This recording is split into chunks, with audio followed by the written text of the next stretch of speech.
সব তীর্থ বারবার, গঙ্গাসাগর একবার। না, এই কথা আর ঠিক নয়, কারণ গঙ্গাসাগর আসা এখন এতটাই সহজ যে বারবার আসা যায়। আজ এই ভিডিওতে কীভাবে গঙ্গাসাগর পৌঁছানো যায়, কতটা কম খরচে পৌঁছানো যায়, আর নতুন এক রাস্তার সন্ধান দেব যেখানে জোয়ার ভাটার অপেক্ষা করে আপনাদেরকে যেটা লট নাম্বার 8-এ বেশ সময় নষ্ট হয় কিংবা দাঁড়িয়ে থাকতে হয় অনেক সময়, সেটা দাঁড়াতে হবে না। সব কিছু ডিটেলস এই ভিডিওতে পেতে থাকবেন, ভিডিওটা সম্পূর্ণ দেখতে থাকুন। গঙ্গাসাগর কী করে পৌঁছানো যায় বিভিন্ন উপায়ে, যেটা আপনাদের সুবিধা হয়, যে কোনো একটা উপায় আপনারা ব্যবহার করে গঙ্গাসাগর পৌঁছতে পারেন, সেই নিয়ে আজকের এই ইনফরমেটিভ ভিডিওটা। প্রথমে বলি কম খরচের কথা। চিরাচরিত চলে আসছে এবং এটা প্রচলিত এবং যথেষ্ট জনপ্রিয় রুট, যেটা এই পথে আপনারা পৌঁছতে পারেন গঙ্গাসাগর। প্রথমে যেখানেই থাকুন আপনাদেরকে প্রথমে চলে আসতে হবে শিয়ালদার দক্ষিণ শাখায়। সেখান থেকে শিয়ালদা থেকে সোজা ট্রেন ধরে চলে আসতে হবে কাকদ্বীপ। তবে কাকদ্বীপের ডাইরেক্ট ট্রেন যদি সার্চ করেন পাবেন না, কারণ যে ট্রেনগুলো লক্ষ্মীকান্তপুর যায় সেই ট্রেনগুলোই কিন্তু কাকদ্বীপ পৌঁছয়। লক্ষ্মীকান্তপুরে বেশ কিছুক্ষণ হল্ট করে সেগুলো কাকদ্বীপ পৌঁছয়। আর তাই অবশ্যই যখন সার্চ করবেন শিয়ালদা টু লক্ষ্মীকান্তপুর, লক্ষ্মীকান্তপুর টু কাকদ্বীপ, এই সার্চ করলে পেয়ে যাবেন। তবে যে ট্রেনগুলো আছে সকালবেলা থেকে ভোরবেলা থেকে, সেগুলো স্ক্রিনে আপনারা দেখতেই পাচ্ছেন। 4টে থেকে মোটামুটি ট্রেন সার্ভিস শুরু হয়ে যায়। 4টে, 5টা 16, 7টা 14, 9টা 10, 11টা 50। তবে এর মধ্যে 7টা 14 এই সময়কার ট্রেনটা ধরলেই সব থেকে ভালো সুবিধা হয় আপনাদের গঙ্গাসাগর পৌঁছতে, কারণ আপনারা যখন যাবেন সেটা বুঝতেই পেরে যাবেন। আচ্ছা, কাকদ্বীপ থেকে ফেরার ট্রেনগুলো এখানে বলে রাখি।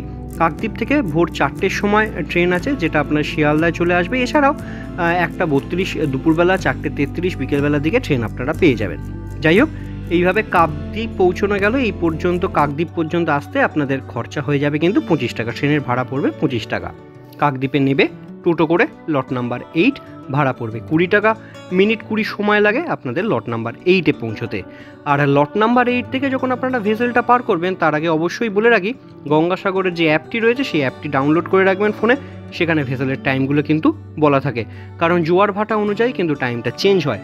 আর ভাটার সময় এখানে যেহেতু ভেসেল চলে না, বেশ খানিকক্ষণ অপেক্ষা করতে হতে পারে। আর ভেসেল করে পৌঁছে যেতে হবে কচুবেড়িয়া ঘাটে। টিকিট ভাড়া 10 টাকা ভেসেলের, সময় লাগবে 30 মিনিট মতন। আর কচুবেড়িয়া ঘাটে পৌঁছে গেলে এখান থেকে আপনারা বাস, ম্যাজিক কিংবা টোটো পেয়ে যাবেন। যদি আপনারা অটো করে যান, রিজার্ভ করতে চান, তাহলে মোটামুটি 500 টাকা করে পড়ে যাবে। আর যদি বাসে করে যান তাহলে 40 টাকা। আর যদি ম্যাজিক কিংবা এই জাতীয় কিছু করে যান, অটো করে যান, তাহলে মাথা পিছু 50 টাকা। এই দিয়ে আপনাদেরকে পৌঁছে যেতে পারবেন একদম গঙ্গাসাগরে। তবে বাস, অটো, টোটো যাই বলুন না কেন, সেটা আপনাকে নামিয়ে দেবে বাস স্ট্যান্ডে। সেখান থেকে গঙ্গাসভা কপিলমুনির আশ্রম 1 কিলোমিটার দূরত্ব। আপনারা 10 টাকা করে টোটো ভাড়া দিয়েও পৌঁছতে পারেন কিংবা হেঁটেও আপনারা পৌঁছে যেতে পারেন। এবার বলি একটা নতুন রাস্তা, যেখানে আপনাদের জোয়ার ভাটার জন্য অযথা অপেক্ষা করতে হবে না, সহজে গঙ্গাসাগর পৌঁছতে পারেন। তবে এই ক্ষেত্রে খরচা কিছুটা বেশি হবে।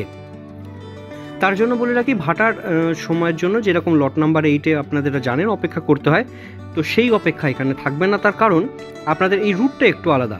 চলে আসুন প্রথমে নামখানা স্টেশনে। শিয়ালদা থেকে নামখানা স্টেশন পৌঁছে যাবেন। ট্রেন আপনারা জানেন যে ট্রেনগুলো আপনারা কাকদ্বীপের দিকে যায় সেগুলোই নামখানার দিকে চলে আসবে। ট্রেন আপনারা সার্চ করে নিলেও পেয়ে যাবেন। একই সময় 25 টাকা ভাড়া পড়বে, নামখানা স্টেশনে পৌঁছে যাবেন। আর নামখানা স্টেশনে পৌঁছলে তারপরে আপনাদের চলে আসতে হবে হাতানিয়া দুয়ানিয়া ব্রিজের নিচে যে ফেরিঘাটটি আছে সেই ফেরিঘাটে।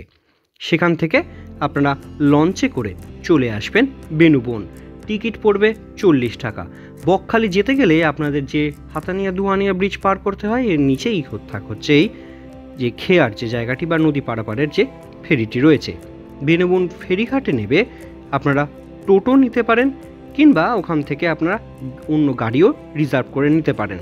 তবে টোটোতে যদি আপনারা যান কিংবা অটোতে যান, মাথা পিছু 60 টাকা শেয়ারে। আর যদি সম্পূর্ণটা বুক করে যেতে হয় তাহলে 500 টাকা নেবে। একদম আপনাকে সোজা পৌঁছে দেবে গঙ্গাসাগরে। এরপর এখন যে রুটটার কথা বলবো, এই রুটটা হচ্ছে সব থেকে সহজ থেকে সহজতম রুট, যে রুটে আপনারা গঙ্গাসাগর একদম আরামে পৌঁছে যাবেন। খাটনি কম, জার্নি কম, এবং আপনাদেরকে ওই খেয়া পারবার জন্য, জোয়ার ভাটার জন্য আপনাদের অপেক্ষা করতে হবে না। সেই রুটটা এবার আপনাদেরকে একবার বলে রাখি। সোজা রাস্তা কলকাতা থেকে গঙ্গাসাগর পৌঁছানোর জন্য ট্রেন করে আপনারা হাওড়ার দিকে চলে আসতে পারেন, কিংবা শিয়ালদা যে কোনো জায়গা থেকে আপনাদেরকে পৌঁছতে হবে ডায়মন্ড হারবার। শিয়ালদা থেকে ট্রেন ধরে ডায়মন্ড হারবার পৌঁছে যেতে পারেন। হাওড়া থেকে যারা আসবেন তারা বাস ধরে ডায়মন্ড হারবার পৌঁছে যেতে পারেন। আগামীতে যদি মেট্রো চালু হয়ে যায় সেটা ধরেও আপনারা তখন ডায়মন্ড হারবার পৌঁছে যেতে পারবেন। যাই হোক, সকাল 9টার মধ্যে আপনাকে ডায়মন্ড হারবারে পৌঁছে যেতে হবে, কারণ ডায়মন্ড হারবার থেকে যে ফেরি সার্ভিস রয়েছে, মিউনিসিপ্যালিটির যে জেটি রয়েছে, সেখান থেকে গঙ্গাসাগরের উদ্দেশ্যে ছাড়ছে ক্রুজ। যে ক্রুজে করে আপনারা পৌঁছে যাবেন 2 ঘন্টার মধ্যে গঙ্গাসাগরে কচুবেড়িয়া ঘাটে। সেখান থেকে আপনারা বাস কিংবা টোটো কিংবা যেরকমভাবে হোক সুবিধা আপনাদের, সেটা করে আপনারা গঙ্গাসাগর পৌঁছতে পারেন। আর এই ক্রুজ সার্ভিস 9:30টার সময় এই জেটি থেকে ছেড়ে যায়। আর এখন 2 ধরনের সিট আছে, ইকোনমি ক্লাস 598 টাকা। বর্তমানে শুক্র, শনি, রবি এই 3 দিন ক্রুজ ছাড়ছে। তবে এই গঙ্গাসাগরের জন্য কিংবা জানুয়ারি মাস থেকে বলা হচ্ছে প্রায় প্রত্যেক দিনই ক্রুজ সার্ভিস চালু থাকবে। 598 টাকা ইকোনমি ক্লাস ওয়ান ওয়ে, আর প্রিমিয়াম যেটা সামনের দিকে সিট 748 টাকা ওয়ান ওয়ে। চাইলে আপনারা রাউন্ড ট্রিপও কাটতে পারেন 998 টাকা এবং 1198 টাকা এই দিয়ে। আর সম্পূর্ণ কখন ছাড়ছে, কী ছাড়ছে, তার ডিটেলস লিস্টটা, কবে কোথায় ছাড়ছে, তার এটা আপনারা এখন স্ক্রিনে দেখতে পাচ্ছেন। আর আপনারা এই ক্রুজের টিকিট চাইলে ospreeindia.com আপনারা ওয়েবসাইটটা দেখতেই পাচ্ছেন। ফোন নাম্বারও দিয়ে রাখছি কোয়ারির জন্য 9073380163, এখানে কোয়ারিও করতে পারেন। আর এখান থেকে আপনারা অনলাইনে টিকিটও কেটে নিতে পারেন। চাইলে আপনারা ওখানে গিয়েও অফলাইন কাটতে পারেন, কিন্তু ভিড়ভাড় যা হচ্ছে তাতে কিন্তু অনলাইন টিকিট কেটে রাখাই ভালো। এছাড়া ধর্মতলা থেকে কাকদ্বীপের বাসে করে আপনারা কাকদ্বীপ পৌঁছে সেখান থেকে ভেসেল করে যেরকমভাবে লট নাম্বার 8 দিয়ে যাওয়া সেরকমভাবেও আপনারা পৌঁছতে পারেন গঙ্গাসাগর। এছাড়া গাড়িতে করেও আপনারা চাইলে পৌঁছতে পারেন গঙ্গাসাগর। তাহলে আপনারা কী কী উপায় গঙ্গাসাগর পৌঁছতে পারেন, কোনটা সহজ হতে পারে, কোনটায় কী খরচা হতে পারে, ডিটেলসটা আপনাদেরকে এখানে দিয়ে রাখলাম। আশা করি ভিডিওটা হেল্পফুল হবে। আপনারা যে কোনো একটা উপায়ে ব্যবহার করে আপনারা গঙ্গাসাগর বছরের যে কোনো সময় এখন পৌঁছে যেতে পারেন। আর সামনে তো গঙ্গাসাগরের পূর্ণ তিথি রয়েছে, সে সময় চাইলেও আপনারা পৌঁছে যেতে পারেন গঙ্গাসাগর। ভিডিওটা ভালো লাগলে অবশ্যই অন্যদের মধ্যে শেয়ার করবেন, চ্যানেলটিকে সাবস্ক্রাইব করবেন আগামী দিনের ভিডিওগুলোর জন্য।